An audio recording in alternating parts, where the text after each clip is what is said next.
Getaran dan gelombang mekanik. Banyak sekali fenomena getaran dan gelombang yang bisa kita jumpai dalam kehidupan sehari-hari. Misalkan pita suara bergetar menghasilkan suara manusia, menghasilkan bunyi. Sumber gempa bergetar menghasilkan gempa di berbagai tempat. Kemudian getaran senar bergetar menghasilkan bunyi. Getaran mesin bergetar menghasilkan gelombang bunyi. Jadi ada kaitan hubungan antara getaran dengan gelombang, ya. Karena gelombang itu ternyata adalah getaran yang merambat, berarti getaran menghasilkan gelombang. Apa itu getaran? Getaran adalah gerakan bolak-balik dari partikel atau benda secara periodik, ya ini, melalui, ini tambahan ya, melalui posisi keseimbangannya. Nah, posisi keseimbangan itu adalah posisi benda atau partikel pada saat dia tidak bergetar. Nah,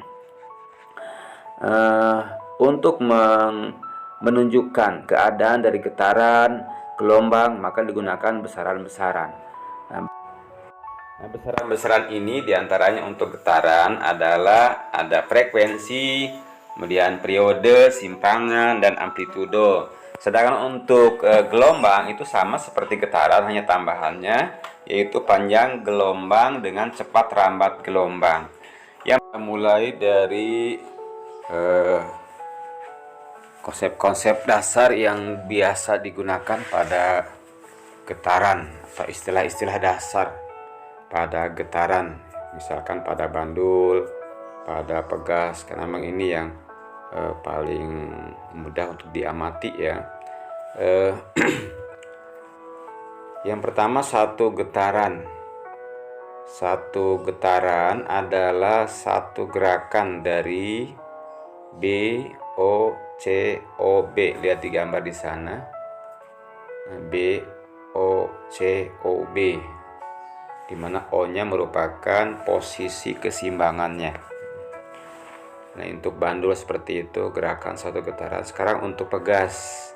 Untuk pegas kita lihat dari B ke O ke, nah itu dia, B, O, C, O, B, itu satu getaran. Atau misalkan untuk satu getaran itu kita mulai dari O, bisa dari O, C, O, B, O, itu satu getaran. Atau kalau pada pegas itu dari O, C, O, B, O. Nah, ini seperti itu ya. Kemudian ada istilah frekuensi ya, atau lambangnya adalah F. Frekuensi adalah besaran yang menunjukkan banyaknya getaran setiap detik. Jadi banyaknya getaran setiap detik. Dia biasa digunakan pakai satuan Hertz. Misalkan F sama dengan 20 Hz atau 20 Hz tulisnya. Nah, ini artinya terjadi 20 getaran setiap 1 detik ya, atau 1 detiknya terjadi 20 getaran. Itu 20 Hz artinya. Berarti selama 2 detik ya mengalami 40 getaran gitu kan, karena satu detiknya 20 getaran kan. Nah, kemudian periode, apa itu periode? Yang lambangnya T besar ini biasanya ya, lambangnya T besar, yaitu waktu yang diperlukan agar terjadi satu getaran. Misalnya periodenya 0,02 detik, itu artinya setiap satu getaran memerlukan waktu 0,02 detik. Bagaimana hubungan antara periode dengan frekuensi? Ini gampang saja. Nah, hubungannya itu dia berbanding terbalik ya, antara, jadi periode itu berbanding terbalik dengan frekuensi, frekuensi berbanding terbalik dengan periode. Nah, kalau berbanding terbalik maka dikalikan. Nah, itu kalau saling dikalikan maka hasilnya akan sama dengan 1 ya. Jadi T kali F sama dengan 1. Nah, sehingga mencari T adalah 1 per F, dan mencari F adalah 1 per T gitu. Misalkan dalam 2 detik terdapat 8 getaran. Tentukan frekuensi dan periode getaran ini. Nah, maka cara menjawabnya kita kembali kepada pengertian daripada frekuensi ya. Jadi kalau 2 detik ada 8 getaran, berarti 1 detik terdapat 4 getaran. Nah, itu berarti frekuensi getarannya adalah 4 Hz. Atau bisa kita gunakan formula begini, bisa ini ya. Jadi banyaknya getaran dibagi dengan lamanya waktu ya gitu. Kalau di soal ini kan banyaknya getaran ya. Nah, jadi oke supaya kita ingat ya, supaya kita nggak lupa, dan kita kurungin dulu ya, di kurungan dulu. Oke, ini dia mencari formula untuk mencari frekuensi.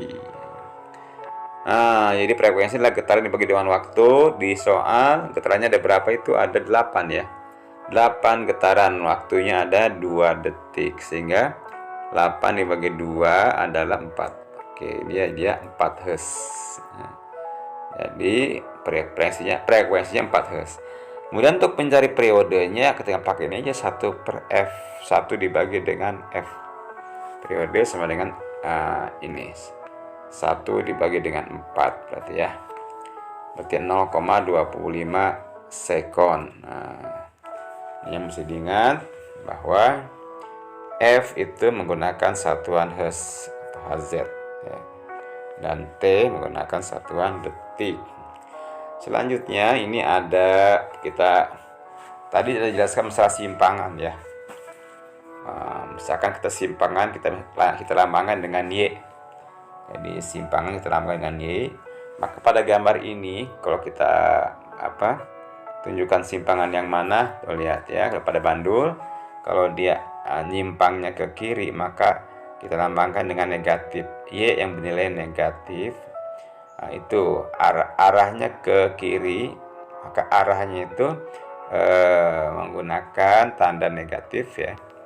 Kemudian kalau nilai dari simpangannya atau besar simpangannya adalah mengukur posisi benda ya pada saat tertentu dari posisi keseimbangan. Nah, ini berapa tuh besarnya, jaraknya kan, jarak benda pada saat tertentu ya ke posisi keseimbangan. Nah, inilah besar daripada Y. Kalau misalnya sedang nyimpang ke kanan ya, nah ini simpangannya, nilainya positif ya, biasanya kalau kanan itu positif ya. Kemudian besarnya dia mengukur aja jarak posisi benda tertentu ya terhadap posisi keseimbangannya gitu. Nah, inilah besar daripada simpangan. Jadi jarak berarti kan jarak benda dari posisi keseimbangan. Kemudian untuk getaran pada pegas, lihat simpangan ke bawah itu biasanya pakai negatif nilainya. Kemudian kalau ke atas dia pakai positif. Jadi simpangan tuh ya nyimpang. Jadi kalau ke kanan ya positif, ke kiri negatif, kalau ke atas positif, ke bawah negatif gitu kan.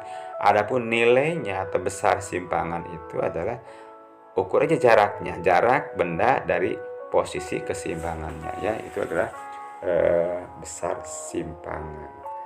Ini sedangkan amplitudo adalah nilai ya atau besar ya, besarnya simpangan dari simpangan terbesar gitu, simpangan maksimalnya, sehingga nanti nilai itu selalu berubah paling kecil min A, paling besar A. Jadi dia rentangnya dari min A sampai dengan A ya gitu. Jadi besar daripada Y maksimal adalah sama dengan A.